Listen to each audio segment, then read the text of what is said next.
Metro on the Metro. Okay.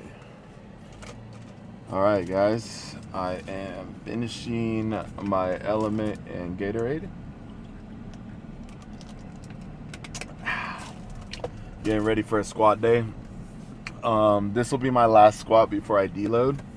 So I'm going to try to do something in the realm of like an RP 8.5 to 9. If it feels good, I may be on a straight bar. I may be on an SSB bar depending on what is available. I know Pitt's going to be front squatting, and I mean, we do have 2 SSB bars available in the gym, but it kind of just depends what's there, the monorack's available, who's spotting, all the fun stuff. But I kind of want to just get a gauge as I'm getting back into squatting, where I'm at, where I feel like I did about 30 minutes of cardio this morning.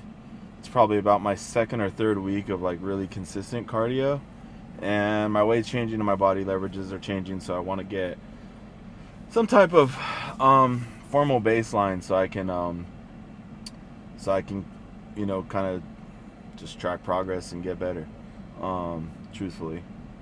And I know people have kind of asked me about my goals, and I haven't really clarified what I want to do for some people.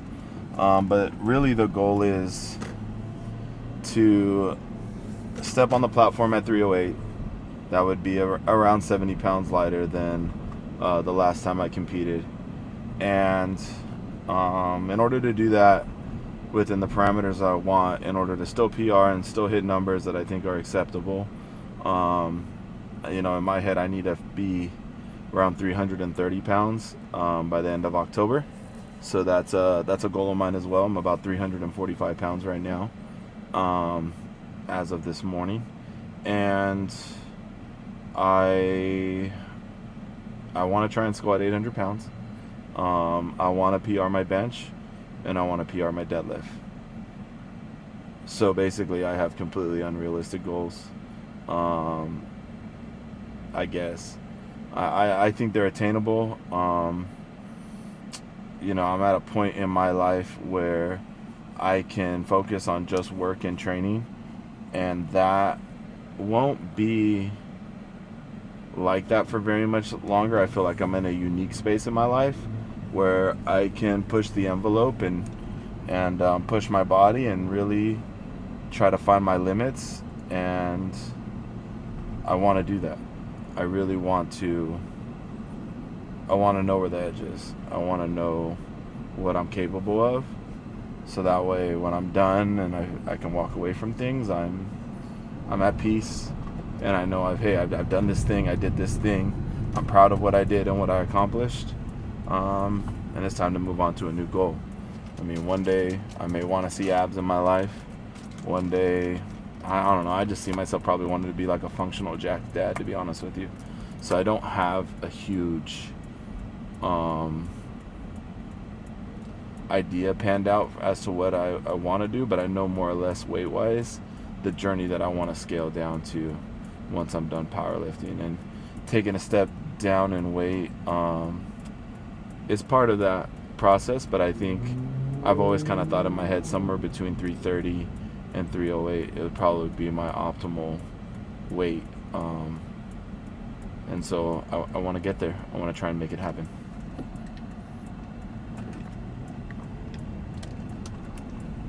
My current obsession right now, or thing I'm fixated on as far as drinks go, is Gatorade Zero Lemon Cucumber. Fucking hit. So we're going to be getting into squat number 1 in the warm-ups that I recorded, and starting off with I think this is about 385 pounds. Definitely, I think this is the first squat I have my sleeves on my body with, and definitely starting to feel that with a little bit less belly. My bar placement's gonna have to be a little bit higher. Very conscious of my shelf, and knowing that like my mechanics are just gonna be a little bit different than what I remember. Definitely have less belly to kind of sit on in the hole. So I definitely feel my core working a lot a bit. So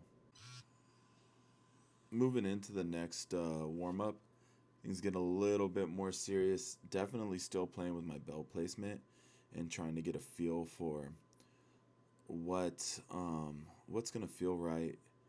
I know my squats definitely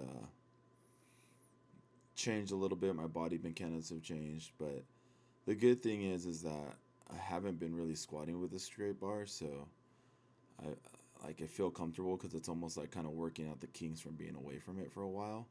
So mentally, it's not a super bad thing, but I know I'm very aware of it. I'm very aware of my positioning and like trying to maintain my core, especially on the descent, because I think stacking everything on your way down is how you set up essentially for a good and successful squat.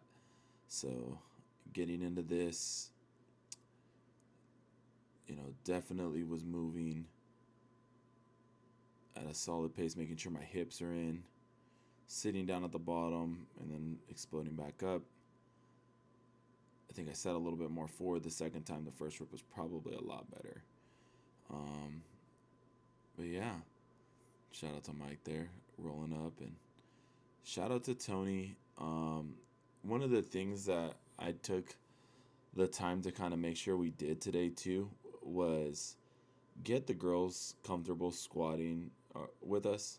What I mean by that is the girls in our crew are going to play a pivotal role when it comes to prep, as far as being available to swing the mono for us, so that way we can have 3, 4, maybe 5 spotters if necessary once the weights get heavier. And everybody in the crew plays their role when it comes to moving heavy weight and helping everybody out in prep. And I want to make sure that these girls are comfortable swinging the mono for us, especially when it doesn't matter, because even I get a little nervous when the weights get heavier. So, like I encourage them to swing the mono for us now, so that way when we need them later, they're ready to go.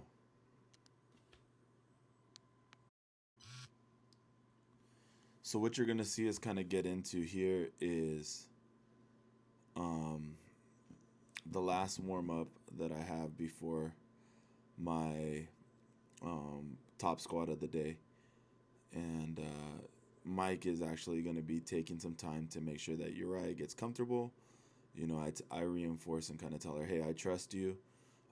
We need you guys to learn this. So this weight's light. It's not going to be an issue. So please don't hesitate to get some experience under the monolift and making sure that you learn how to swing, especially now when it doesn't matter and when we'll need you for prep.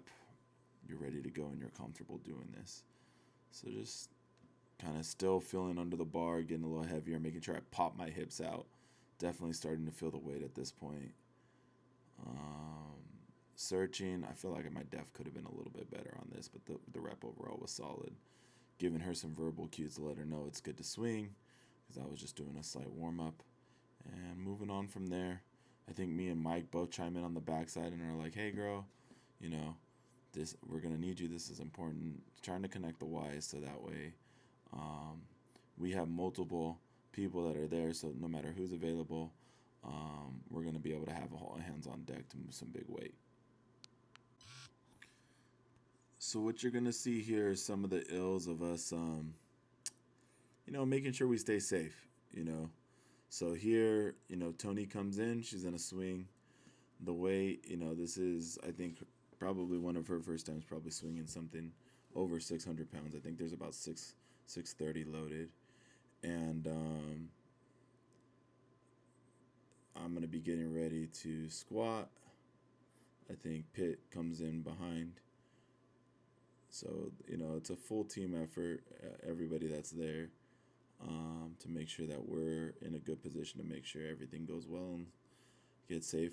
It's a perfect example as to why it gives us 3 available squatters to make sure everything's good, or that he can watch my form and give me some critiques.